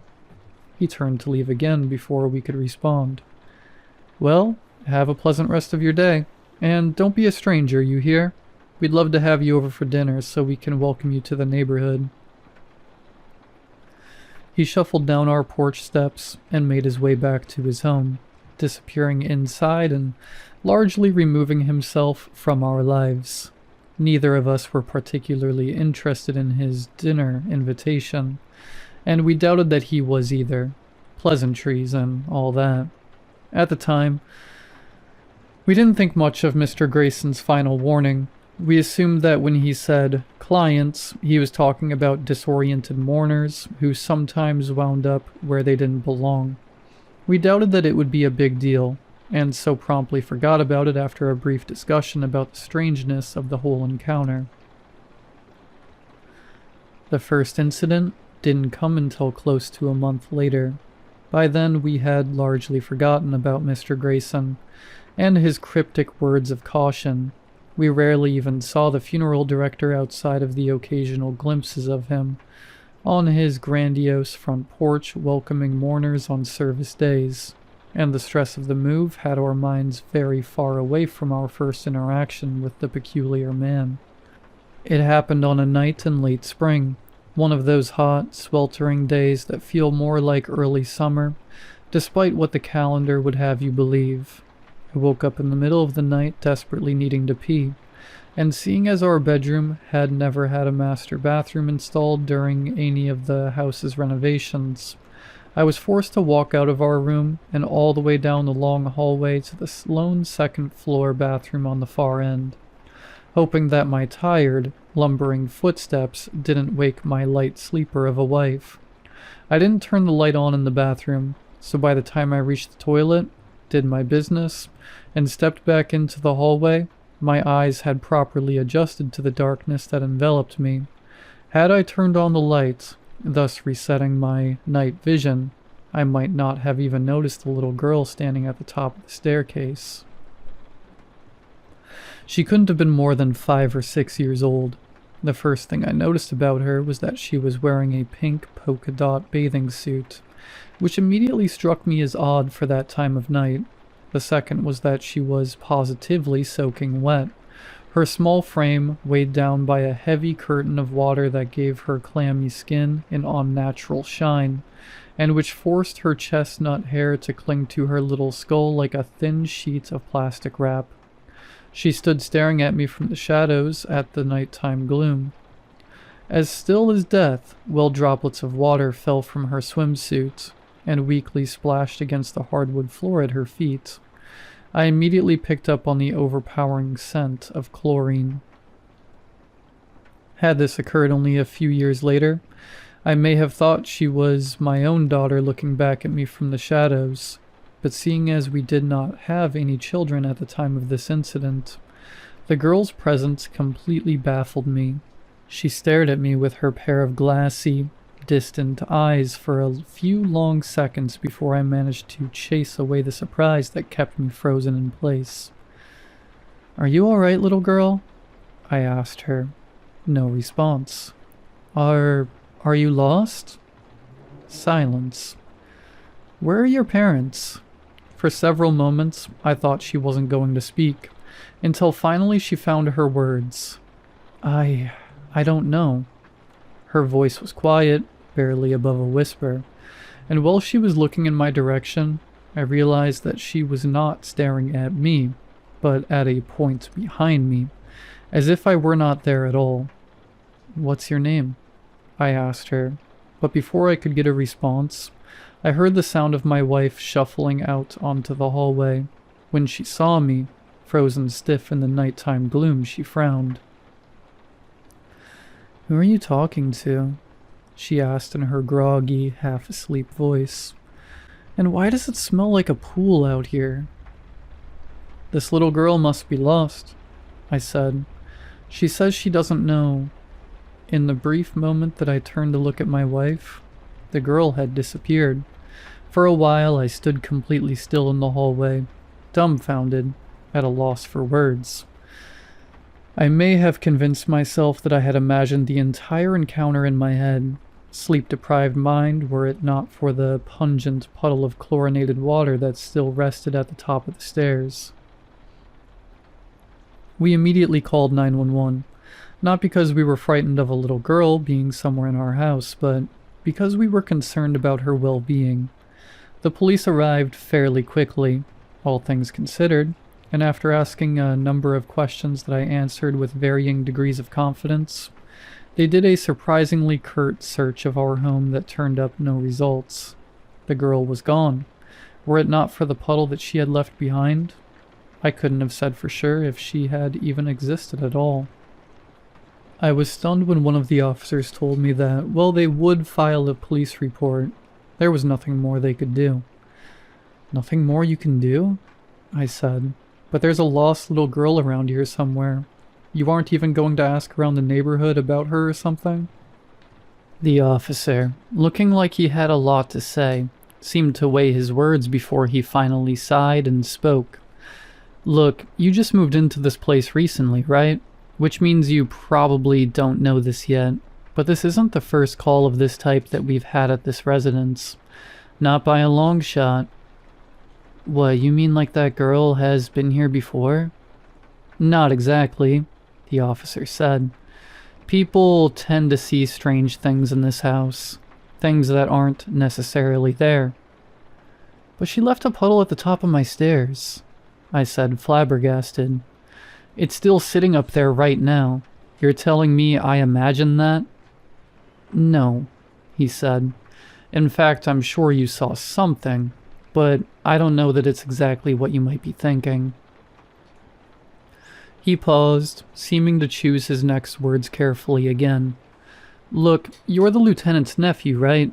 I think it's probably more his place to explain this to you. Give him a call tomorrow morning, and he'll give you the skinny on this house. But in the meantime, rest easy tonight knowing that there is no lost little girl in a polka dot bathing suit wandering around this neighborhood. Of that, I can assure you." His words were not at all reassuring. The police left, and after cleaning up the puddle of water that was soaking into the hardwood of the upstairs landing, my wife and I went back to bed. My mind was too preoccupied by the thought of the lost little girl to fall back to sleep, so when morning came, I groggily crawled out of bed and followed that officer's advice. My uncle is, at the time of writing this, a nearly 3-decade veteran of my town's police department. He's seen it all throughout the course of his career, including, apparently, personally going on several calls to my house back in the day, and so when I called him asking about the previous night's incident, he immediately knew what I was talking about. "Geez," he said from the other end of the line. "I didn't realize that you had moved into that house. If I had, I probably would have told you to steer clear of it before you signed anything that was legally binding." I frowned at this, despite knowing that he couldn't see it. "Why? What exactly is wrong with our new house?" My uncle waited a long time before answering, so long that I actually thought he had hung up on me, or we had otherwise lost connection before he finally spoke again. "There is some weird stuff that happens at that house, kid." "I've already gathered as much," I said, trying my best to check my annoyance while speaking to my uncle. "What I don't understand yet is what exactly that means." Again, there was an uncomfortably long pause. "Let me start by telling you this. The reason that officer last night knew that the little girl in the polka dot bathing suit wasn't wandering around your neighborhood is because he knew that she had died earlier this week." I can still remember the chill that ran up my spine when my uncle told me this. The invisible line that connected our two phones suddenly felt very heavy, and only grew more dense with each passing moment of silence that followed. I knew that I needed to speak if I wanted to alleviate some of that weight. An exasperated, "What?" was all I could muster. "Yeah," he said, sounding sorry to have been the one to tell me this. "She drowned during her swim lessons over the weekend. All of the adults in the pool were distracted with other students, and, well, did you know that a person can drown in less than 30 seconds? I hardly even heard my uncle's drowning fact. For a few seconds, I didn't even know what to say. But how is that possible when I just saw her here last night? Without looking into it, I'm willing to bet she wound up at the funeral home next to your house." "What makes you say that?" "Because the clients of that funeral home, they don't like to stay in the funeral home. I can't tell you how many calls we've gotten over the years of new homeowners, seeing mysterious figures and uninvited guests in that house of yours, and each time we've looked into it, we've learned that the guests in question match the description of recent arrivals at Grayson Funeral Home." "What, you mean like they're ghosts?" I said. "You're not telling me the entire police department believes that, are you?" "It's not hard to believe with how many times it's happened," he said. "The facts don't lie, and all I'm doing is telling you the facts." I took a moment to absorb this. "Okay, so assuming I believe you, what are we supposed to do now? Just live our lives in this house, never knowing the next time we're going to see another one of these visitors?" "There's a reason so many people have moved in and out of that place over the years," my uncle said. "Living with ghosts certainly isn't for everybody, but you shouldn't be in any sort of danger. As far as I know, the visitors don't seem to mean any harm. They're merely lost, confused, not yet able to accept that they've died. A little push in the right direction usually sees them on their way." "Usually?" "Some of them might be a little more stubborn than others. We've definitely gotten calls about the same figures appearing over and over again in that house. But again, They don't mean any harm. They just might inadvertently give you a fright every now and again. Right, like how that girl last night would have made me piss my pants had I not already taken care of my bladder a few moments beforehand. I wanted to say. Instead, I thanked him for being a big help. "No problem, buddy," he said. "And if you ever have any questions about the people you see, just give me a call. I might be able to dig something up about them that will set your mind at ease." While I very much doubted that last statement, I appreciated my uncle's offer anyway. I didn't realize it at the time, but I would wind up relying on his insights a lot more than I ever would have expected. I told my wife what my uncle had told me. Being a paranormal buff, she was immediately accepting of the news, if not a little put off by it. She even seemed a little bit jealous that I had been the one to see the girl. The only evidence she had of the spirit's existence was the chlorinated puddle of water that had been left behind. She half joked that she hoped she'd be the next one to see something paranormal, and acted as if that was for my sake, so she could carry some of the burden that our now home had bestowed upon us. It wouldn't be long before she regretted this wish. About 2 weeks passed without incident. We settled back into our home with the new knowledge that my uncle had given us. On the outside, not much had changed, but I could tell that we were both thinking about the little girl in the polka dot bathing suit, more than either of us wanted to admit. We talked about her a handful of times in those 2 weeks, more about who we thought she was in life, than about our brief experience with her in death. The more we thought about her, the more upset we became over the tragic end of the little girl that we had never met and not even known the name of. Eventually she would fade into the background, becoming just another number in the vast collection of visitors that we would gather throughout all of our years in this house. But for the time being, her presence was very much felt, and it felt incredibly raw. We could understand why so many people had moved out of this house throughout the decades. Even as paranormal enthusiasts, the weight of what we had experienced was significant, and we could only imagine how heavy it felt for others who wanted nothing to do with the ghostly interlopers that regularly found their way onto our property. And all of this was after only a single experience. But there were certainly many more to come. At the expiration of those 2 weeks, I heard my wife scream. I was cooking pasta in the kitchen, the hot pot in my mitted hands headed toward the strainer in the sink, when her terrified screech stabbed through the house like a stiletto, so shrill and horrific that I nearly scalded myself with the boiling water. I placed the pot back on the stove with as much haste as I dared to, and rushed toward the sound of her voice, calling her name and asking her if she was all right as I went. I found her in the second-floor bathroom, sitting curled up in the tub and sobbing so hard that I thought she was going to cause herself to asphyxiate right there beneath the dripping faucet. After crawling into the tub with her and comforting her for a minute or so, I managed to get her calm enough that she could tell me what had forced her into such a state. She had been cleaning the bathroom sink, her eyes focused on the bowl as she went to town with her trusty scrub brush, when she happened to look up into the mirror. Standing behind her, staring into the mirror, was a shirtless, middle-aged man, his face caked in a sickening mixture of shaving cream and blood.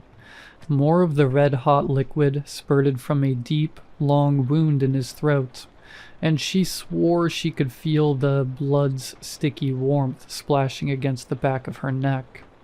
When she turned around, he was already gone, but that didn't stop the banshee-like shriek from forcing its way out of her. She didn't remember climbing into the bathtub, but she must have raced toward it with primal expedience, where she then coiled up in fear until I arrived. We stayed in the tub for a long time after that, while she battled with her lungs to regain control of her breathing. Eventually, I helped her shaking, weak form climb out of the tub and walked her to our bedroom, where she rested for a while afterwards. No longer in the mood to eat, I threw my pasta in the trash and returned to the bathroom, where I finished her chores for her. While cleaning the sink, I noticed a small splotch of white shaving cream smeared upon the counter, which I promptly wiped away. I somehow managed to convince myself that it had been my own shaving cream, despite the fact that I had been growing a beard at the time and hadn't used the stuff in months. I reluctantly asked my uncle about the incident, and what he told me disturbed me enough that I decided I would not repeat it to my wife unless she asked me about it. To this day, she never has. My uncle told me that the man in question had recently been murdered by his wife.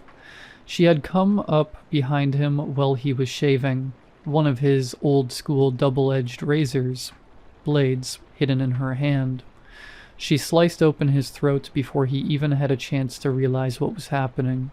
Now she was sitting in the local jail, while he was in the funeral home next door, waiting to be put to rest by his confused and devastated family. At the time, his wife had not provided a motive for the murder, and I never followed up with my uncle about it. I didn't see much good in knowing. Naturally, we discussed moving out after this.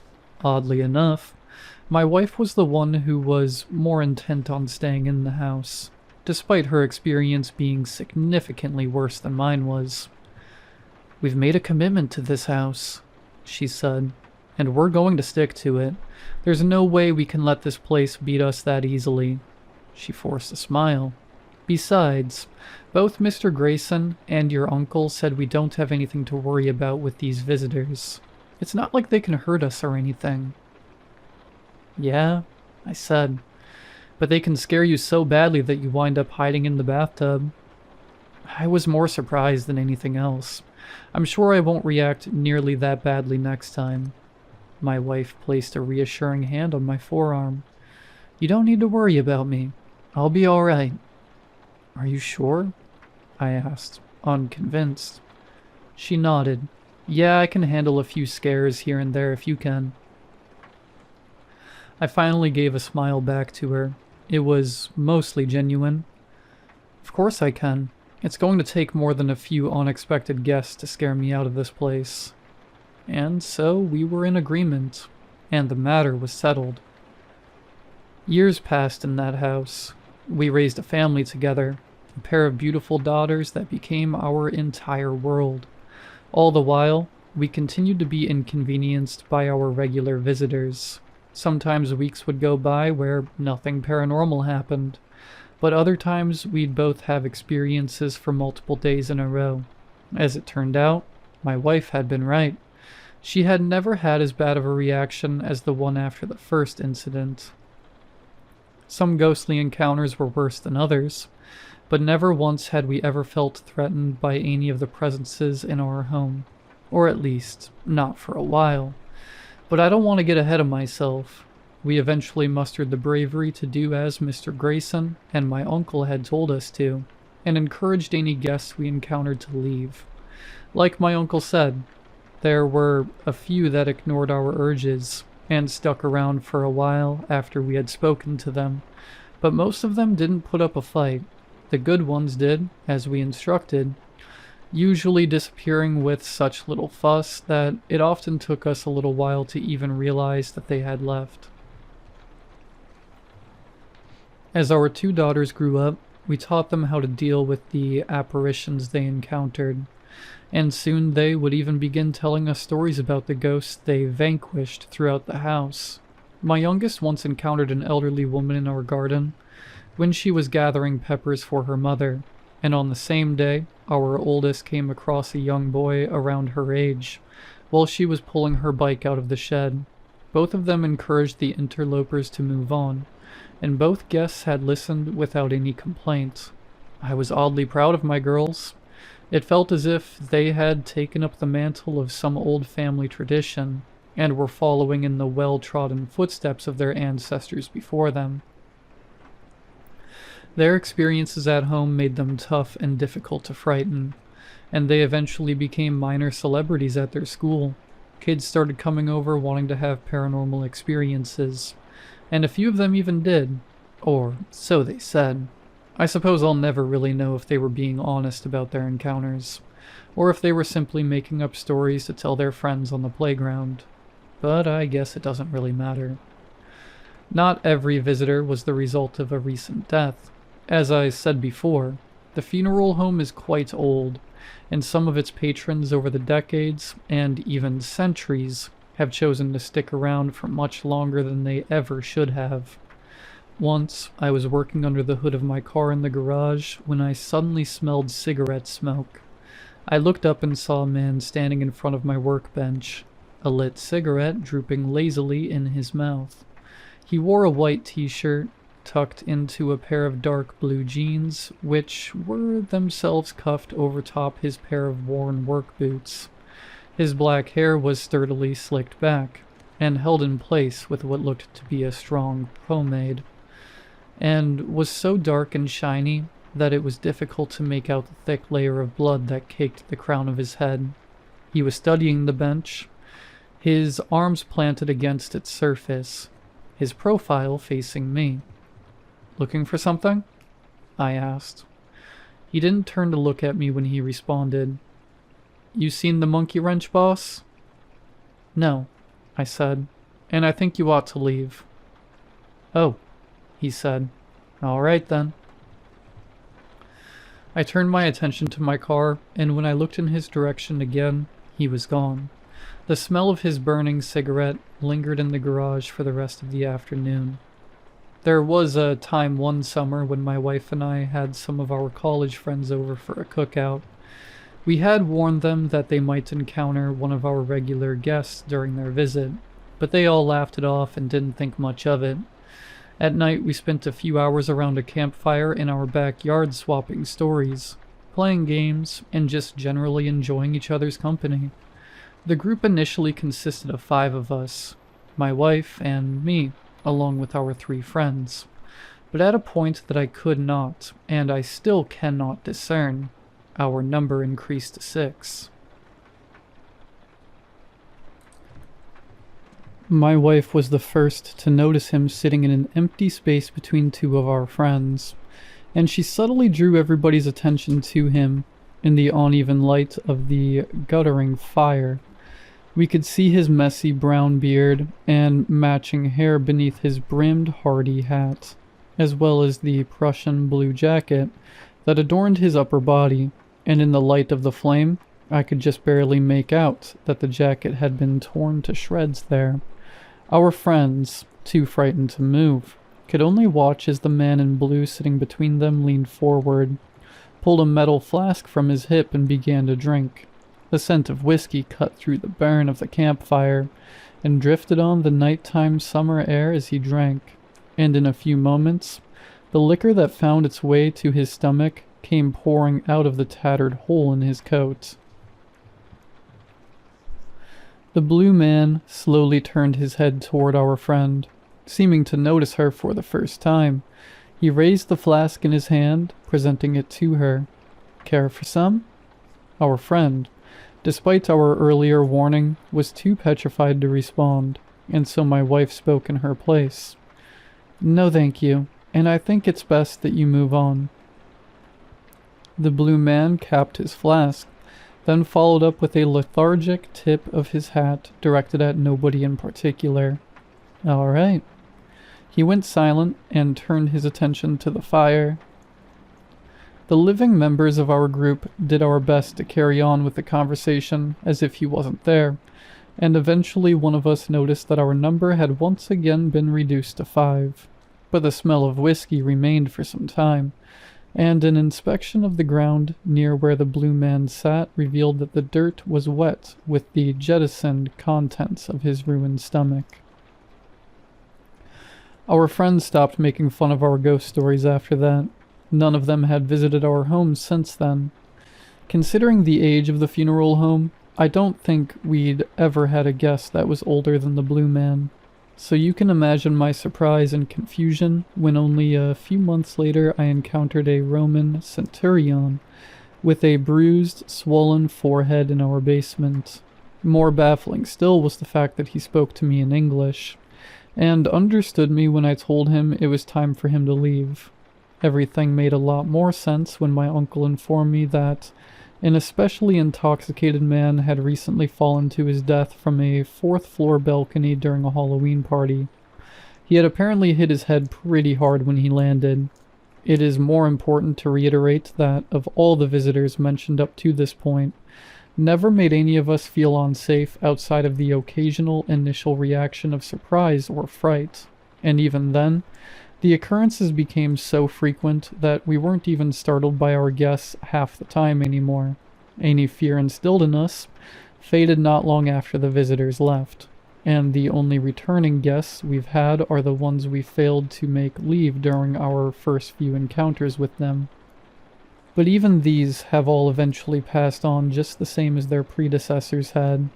This is all to say that not once have we ever experienced a presence in our home that we have not been able to handle. At least, not until that night. It happened the winter after our oldest daughter's first birthday. My wife had to stay late at work, which wasn't unheard of, especially back in those days. On nights like those, I'd handle getting our 1-year-old settled into bed before drifting off to sleep myself shortly after. But I'd always leave a few lights on for when my wife got home, one of them being the wall lamp in the upstairs hallway. I had just gotten our daughter to fall asleep and was in our bedroom, reading a book in bed while preparing to hit the hay, when I happened to look toward the open bedroom door and saw the apparition standing there. She was a little girl, similar in age to that first spirit I had seen standing at the top of the stairs all those years ago. Immediately upon seeing her, I knew that something was wrong. Her presence brought with it a disturbing chill that was uncharacteristic of any other spirits we'd encountered up to that point. Plenty of them had come with strange feelings or auras that sometimes manipulated the temperatures in the room, but none of them had ever had this level of intensity to them. It made all the hairs on my body stand up as if they had suddenly been frozen into an army of needling icicles. As we stared at each other, her in the doorway and me in the bed, I felt an overwhelming sense of terror latch onto me that I had never experienced before, and hopefully will never experience again. The hallway behind her was black with an almighty darkness, which I knew should not have been possible, since I had left the light on for my wife, and I had seen its soft glow streaming into the room out of the corner of my eye while I was reading my book. As I noticed this powerful umbra, I realized that the overwhelming energy I felt was not coming from the girl, but rather from the presence that existed in the space beyond which light could reach. And as the understanding of a fresh, terrible danger continued to bubble up within me, something happened that stood in complete contrast to every ghostly encounter that I had experienced up to that point. The girl was the one to tell me that she needed to leave. And I knew that I needed to stop her from doing so. Something in my gut told me that whatever presence existed in the void beyond the doorway was beckoning for the girl to come to it. And I knew that I couldn't allow that to happen. I knew that for her to listen to that dreadful umbra would only result in her eternal doom. I was the only thing that stood between her and the certain damnation that awaited her just beyond the edge of that cataclysmic precipice. "No, I think you should stay here for a while," I said to her. Sitting up in my bed, I planted my bare feet on the chilly hardwood floor. Its cold touch steeled my nerves, and fought back the cacophony of voices in my mind that screamed for me to let her leave. Let the umbra have her just so long as it would leave me alone. She seemed confused, or at least as confused as a ghost could be. "Are you sure? I really think I should leave now." Her voice sounded small, distant, and vulnerable, which only made me all the more protective of her. "I'm sure," I said. "Stay in this house for a bit, okay? You can even go play in our daughter's room for a little while. You'll like it in there. It's cozy, with lots of toys and big, soft pillows." "I don't know," she said, turning to look through the doorway toward the darkness. My friend says he's going to take me to my parents. He says they're looking for me. Don't listen to him, I said. He's a stranger. You shouldn't talk to strangers. She paused as if hearing somebody speak. He says that you're a stranger. I know your parents, I said. It felt wrong to lie to her like that, but I knew I had to do anything I could to stop her from going with the presence in the hallway. They'll come to get you soon, but you have to stay here, okay? The girl remained silent for a long time while I barely so much as breathed from my spot on the bed. The room grew heavier, darker, and I found that my lungs soon struggled to take in air, as if they were freshly recovering from running a marathon. My forehead grew slick with sweat despite the chill that infested the room. My body began to burn and ache. Paradoxically, rather than escape the heat, I felt the almost uncontrollable need to crawl beneath the warm, safe covers and hide from the powerful umbra that seemed to be slowly sweeping into the room in the form of long, black, shadowy tendrils. I suddenly felt an overwhelming sense of defeat. I feared that the girl was going to follow the presence, and that she would quickly be lost to the unending darkness that so sweetly coaxed her from such an agonizingly short distance away. But soon, I noticed that the dark presence was beginning to recede, until finally the light in the hallway was able to once again pierce through the weakening gloom. The terrible chill fled from the room, and the dense miasma that had been suffocating me and draining the very will to live from my bones faded back into light, breathable air. Okay, she said. I'll stay. Good, I said. And let me know if he tries to talk to you again, okay? Okay, she said again. The girl stood staring at me for a spell while my nerves continued to strum all along my anxious body, like a mass of broken guitar strings. Reaching a shaking hand toward my nightstand, I picked up my book and forced myself to return to my reading in an attempt to calm myself down. When my body was once again my own, I looked back at the doorway. The girl was gone, and gentle lamplight bled in from the hall. Strangely enough, I was no longer worried for her. I somehow understood that whatever presence had wanted her had been thwarted that night, and that she was safe for the time being. The truth was confirmed to me when I saw her again a few weeks later, and with the umbratic presence absent, I finally told her that it was time for her to move on. When she vanished for the last time, I felt an inexplicable peace overwhelm me, and I started to cry. To this day, I don't know the extent of what the Umbra wanted with the girl, but I know now, as I did back then, that its intentions were nothing short of sinister. I still wonder what had caused that presence to specifically latch onto her, instead of the countless other souls that drifted through our home. But I could never muster the courage to research the entity or ask my uncle for more details about the girl's death.